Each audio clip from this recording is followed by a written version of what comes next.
Hi mga katamsig, mga ka-pretty. So today I'm going to show you how I do my eyeshadow. So pasag din nalaman nyo na akong kilay, my eyebrow, kung managlahi na. Kay ganina nagdemo ko.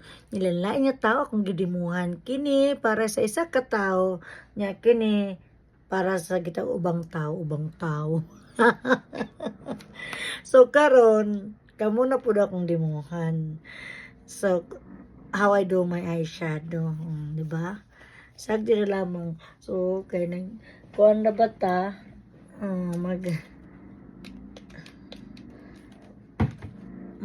hand sanitizer sa takadali.